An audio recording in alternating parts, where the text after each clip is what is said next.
There is a rattlesnake in my car, and my parents put it there to kill me. I said the words calmly to the desk sergeant. I didn't have my purse or my phone. I stood at the police counter with empty hands, shaking. The officer stopped typing and stared at me. Do not open the vehicle, I warned him. Call animal control and call homicide. 20 minutes ago, my father handed me that heavy, vibrating bag. He smiled and gave me a specific instruction. Leave it in the car, Desi. Let it sit in the sun. We want everything warm for the doctor. Warm. He wanted the snake agitated so it would strike the moment I unzipped it. I leaned my head against the glass partition and closed my eyes.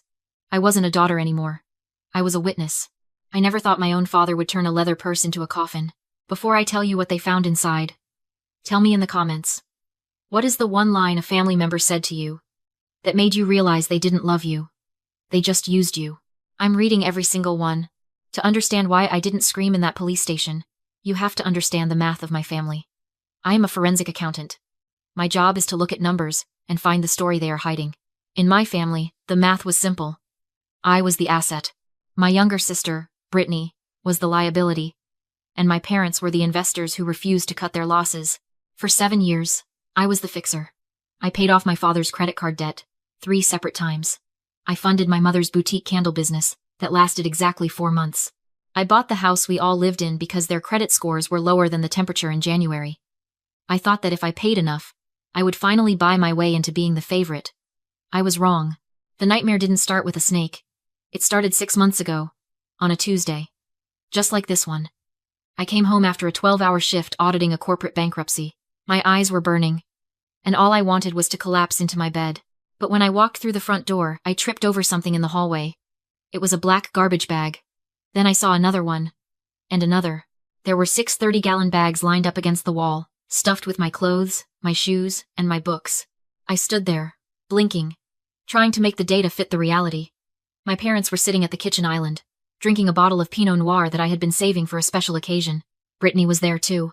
She had just moved back in after her attempt at being a lifestyle influencer in Los Angeles ended in an eviction and a maxed-out credit card. She was wearing my silk robe. What is going on? I asked. My voice was quiet. I was too tired to be loud. My mother, Patricia, smiled at me. The kind of tight, pitying smile you give a child who doesn't understand the rules of a game. Oh, Desi, you're home, she said. We moved your things. Brittany needs the master suite. I looked at the locked door of the bedroom I paid the mortgage on. Excuse me? I said. She's having a crisis, honey, my mother continued, swirling her wine. She's depressed. The guest room is too small and dark. She needs the natural light and the soaking tub to heal her nervous system. We moved you to the sectional in the den. It's temporary. Just until she gets back on her feet. I looked at my father. Donald. He was the one who taught me to balance a checkbook. He was the one who always talked about fairness. Dad? I asked. This is my house. That is my room. He slammed his glass down on the granite counter so hard I flinched. You are so selfish, Desi, he snapped. The venom in his voice shocked me. You are used to suffering. You're tough. You can handle a little discomfort. Look at your sister. She is fragile. If she doesn't have a safe space right now, she might do something to herself. Do you want that on your conscience? Do you want to be the reason your sister gets hurt? I looked at Brittany. She wasn't crying. She was scrolling through social media on her phone, looking bored, secure in the knowledge that her fragility was a weapon that could displace me from my own life. And I did what I had been trained to do since I was 5 years old. I submitted. I didn't fight. I didn't kick them out. I slept on the sectional couch in the den for 3 months, waking up with a backache every morning, while my unemployed sister slept in my king-sized bed, and my parents drank my wine. I told myself it was charity. I told myself I was being the good daughter. But lying there in the dark, listening to them laugh in the kitchen, I started to realize the truth. I wasn't a daughter to them. I was a resource. And resources don't get bedrooms. They get used until they are empty. The breaking point didn't happen with a shout. It happened with a crinkle of paper. 3 weeks after I moved to the couch, I was taking out the kitchen trash because Brittany claimed the smell of coffee grounds made her nauseous. As I tied the bag, a crumpled envelope fell out. It was stained with tomato sauce. But the red stamp on the front was unmistakable. Notice of default. I picked it up. My hands started to shake, not from fear, but from a cold, dawning rage. It was a foreclosure notice for my parents' old house, the house they rented out for income, the house I had given them $45,000 to pay off 3 years ago. I had handed them a cashier's check. I had watched my father cry and promised me the mortgage was gone. They hadn't paid it off. They had pocketed the money. They had been stealing from me for years, looking me in the eye and smiling while they drained my future to fund their present. I didn't confront them. I didn't storm into the living room and wave the paper in their faces. That was what a daughter would do. But the daughter had just died in that kitchen. The forensic accountant took her place. In my line of work, we have a saying: emotions are noise. Data is truth. I needed data. I knew I couldn't just guess their passwords. That's movie nonsense. I needed a way in that was legal, absolute, and invited. So, I went shopping. I came home the next evening with a small white box. I found Brittany in the living room, complaining to our mother about her cracked phone screen. Here, I said, tossing the box onto her lap. She looked at it. Suspicious. It was a brand new iPhone 15 Pro Max. What is this? A peace offering. I lied. My voice was steady. I know things have been tense. I want us to get along. It's on my family plan. So you don't have to worry about the bill. Unlimited data. Her eyes lit up. Greed always overrides caution. She tore the plastic off, but I stopped her.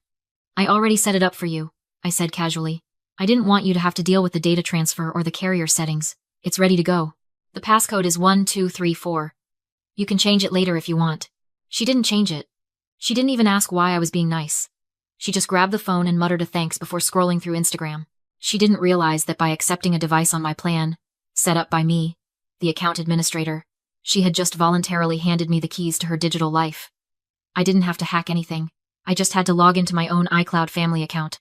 That night, while they slept in the bedrooms I paid for, I sat on the floor of the den and opened my laptop. I wasn't looking for gratitude anymore. I was auditing my family. The first thing I found was the motive. It wasn't just that they were bad with money. It was terror. I saw a text thread on Brittany's cloud backup from a contact listed only as VIP services. The message received yesterday at 11:42 p.m. was a photo. It was a grainy picture of our front door, taken from a car on the street. The text underneath read, "You owe us $85,000, Brittany. Payment by Wednesday, or we take the girl. We break the legs first. Wednesday." Today was Monday. The deadline was 48 hours away. I sat back. The blue light of the screen, illuminating the room. It made sense now. The panic in my father's eyes, the desperation. They weren't just greedy. They were hunted. They needed 85 grand. And they had zero assets. Except one. Me. I kept digging. I checked the browser history on the family iPad, which was also synced to the account.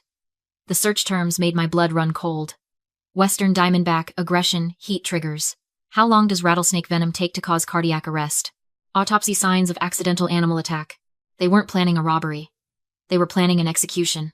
Then I found the smoking gun. It was in my father's sent folder. He had used my Wi-Fi to email a shady insurance broker in Henderson. Attached was a PDF file. Application for term life insurance. Insured. Desiernas. Beneficiaries. Donald and Patricia Arnez. Payout. $750,000. I zoomed in on the document. The signature at the bottom was a jagged, pixelated mess, a clear digital forgery. And there, highlighted in a yellow box, was the clause that sealed my fate. Medical exam waived for policies under $1 million in cases of accidental death. They had priced my life. They kept it under $1 million to avoid a nurse coming to check my blood pressure. They needed it to look like an accident, a tragic, random animal attack in the desert, so the payout would be fast. I stared at the number. $750,000. In economics, there is a concept called sunk cost. It's when you continue to pour money into a failing investment, because you've already spent so much on it, you can't bear to let it go. I realized then, sitting in the dark, that I wasn't a person to my parents. I was a liquid asset. Brittany was their investment. They had poured their love, their pride, and their money into her for 26 years. She was a failure, a black hole of debt, but she was their black hole. To them, losing her to the loan sharks was unacceptable. It would mean admitting they had failed. So, to save the bad investment, they had to liquidate the good one. They had to cash me out. It wasn't personal. It was just business, and that hurt more than any hate ever could. I closed the laptop. I didn't call the police yet. If I called now, they would just claim it was research for a book or a misunderstanding. I needed them to make the move. I needed them to hand me the weapon. I went to sleep on the couch, listening to the silence of the house, waiting for them to try to kill me. For the next 24 hours, I didn't sleep. I became a ghost in my own house. While my parents watched TV downstairs and Brittany slept in my bed, I built a digital fortress of evidence that would bury them. I didn't need to hack anything. I just needed to look where they were too arrogant to hide. My father was a man who still typed with 2 fingers and wrote his passwords on a sticky note under his keyboard. He assumed I was too busy working to notice what he was doing on my own Wi-Fi network. He was wrong. I logged into the router's admin portal. It's amazing what a router log can tell you if you know how to read it. I matched the device IDs to the timestamps. At 2 o'clock in the morning on Sunday, while I was asleep on the couch, the family iPad, the one they used to play games, had been busy. I accessed the browsing history synced to the cloud account I managed. The search terms were a roadmap to murder. Western Diamondback versus Mojave Green toxicity. Where to buy venomous snakes, Las Vegas underground. Does heat make snakes more aggressive? That last one made me pause. Heat. They were researching environmental triggers. They didn't just want the snake to bite me. They wanted it into a frenzy. They wanted to ensure that the moment I opened that bag, the creature inside would strike faster than I could react. I took screenshots. I saved the metadata. I organized every search term into a folder labeled premeditation. Then I went for the financial kill shot. I knew my father used my laptop when I was at work because he claimed his phone screen was too small for his emails. He never logged out. I opened his email client and went straight to the sent folder. There it was. An email sent 3 days ago to a broker in Henderson, with a domain name that looked like a shell company. Subject: Application. Desi Arnaz. Attachment: Policy Final. Signed .pdf. I opened the file. It was a term life insurance policy. The coverage amount was $750,000. I stared at the document, analyzing it like it was a corporate balance sheet. Why $750,000? Why not the full million? Then I saw the clause on page 4, highlighted in digital yellow. Medical examination waived for policies under $1 million. They had done their homework. If they had gone for the million, an insurance nurse would have called me to schedule a blood draw. By keeping it under the cap, they bypassed the one safeguard that would have alerted me. I scrolled to the bottom. There was my signature. Desi Arnaz. It was a decent forgery, probably traced from a birthday card I'd given them. But when I zoomed in to 400%, I saw the pixelation artifacts. It was a copy-paste job. I checked the digital signature timestamp. It was signed at 10:14 in the morning last Friday. I was at the office then, logged into a secure server 20 miles away. I pulled my work logs to prove my alibi. I had them. I had the motive, the means, and the opportunity. But I didn't stop there. I needed to make sure this evidence survived, even if I didn't. I created a secure, encrypted cloud server that wasn't linked to any of my known email addresses. I uploaded everything. The screenshots, the PDFs, the chat logs, the router history. I set up a dead man's switch protocol. If I didn't log in every 24 hours to reset the timer, the entire file would automatically email itself to the district attorney, my boss, and 3 news outlets. I sat back against the wall of the den. The house was quiet. I could hear my father snoring in the guest room. I could hear the hum of the refrigerator. It felt surreal. I was sitting in a house with 3 people who had legally betting slips on my death. And they were sleeping soundly. I looked at the calendar on my phone. Tuesday. The loan shark's deadline was Wednesday. That meant tomorrow was the day. I didn't feel fear anymore. I felt a cold, sharp clarity. They thought they were the hunters, setting a trap for a dumb animal. They didn't realize they had just walked into a cage with a forensic accountant. I closed my laptop. I didn't lock my door. I wanted them to feel safe. I wanted them to think I was still the oblivious, dutiful daughter who would do exactly what she was told. I waited for the sun to come up. Tuesday morning arrived with a sky so blue it looked artificial. The air in the kitchen was brittle, like sponge sugar that would shatter if anyone spoke too loudly.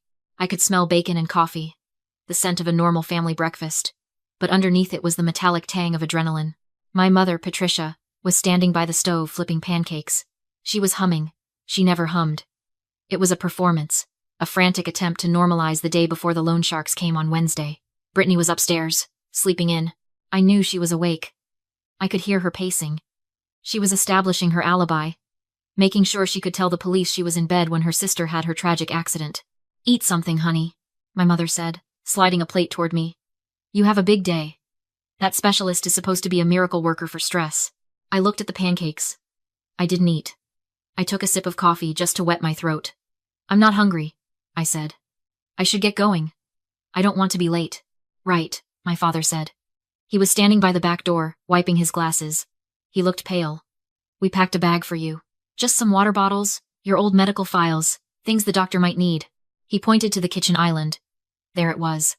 My black leather tote bag. It looked normal. It looked like the bag I took to work every day. But when I reached for it, my mother flinched. Careful, she said sharply. Then she forced a smile. I mean, it's heavy. I put 3 large water bottles in there. Hydration is key. I picked it up. It was heavy. And then I felt it. A subtle, rhythmic vibration against the leather. A low, dry hiss that was barely audible over the hum of the refrigerator. My blood turned to ice. It wasn't water bottles. I slung the strap over my shoulder, keeping the bag away from my body. Thanks, Mom, I said. You think of everything. My father walked me to the car. The Las Vegas sun was already punishing, the pavement radiating heat waves. We stood by my Honda Civic. This was it. This was the moment. Listen, Desi, he said, putting a hand on my shoulder. His palm was clammy. When you get to the clinic, the reception is terrible. Leave the bag in the car while you go in to check in. Lock the doors. We don't want anyone stealing your records. I looked at him. I looked at the man who taught me how to ride a bike. Leave it in the car? I asked. He asked me to wait 10 or 15 minutes, saying the heat would protect the documents. He didn't need to explain, I understood. Rattlesnakes are cold-blooded. In the cool house, it was sluggish.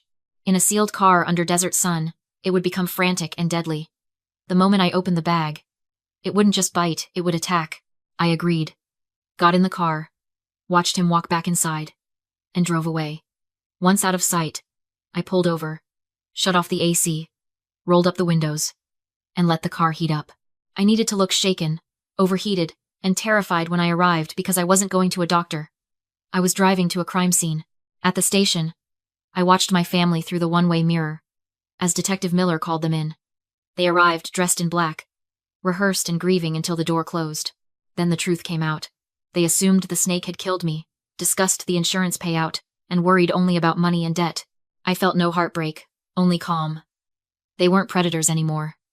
They were trapped. Miller played the recording of my father ordering me to open the bag, and Brittany threatening to kill me herself if the snake hadn't. The room went silent. They knew they were caught. I never confronted them. That's what victims do. I filed a civil suit instead and froze their assets. They couldn't afford their lawyer. Brittany took a plea deal. My parents were convicted. I used the lien from my lawsuit to buy the house without spending $1. I renovated it, rented it out, and moved to Chicago. I didn't block them. I deleted them. They're just bad debt, I finally wrote off.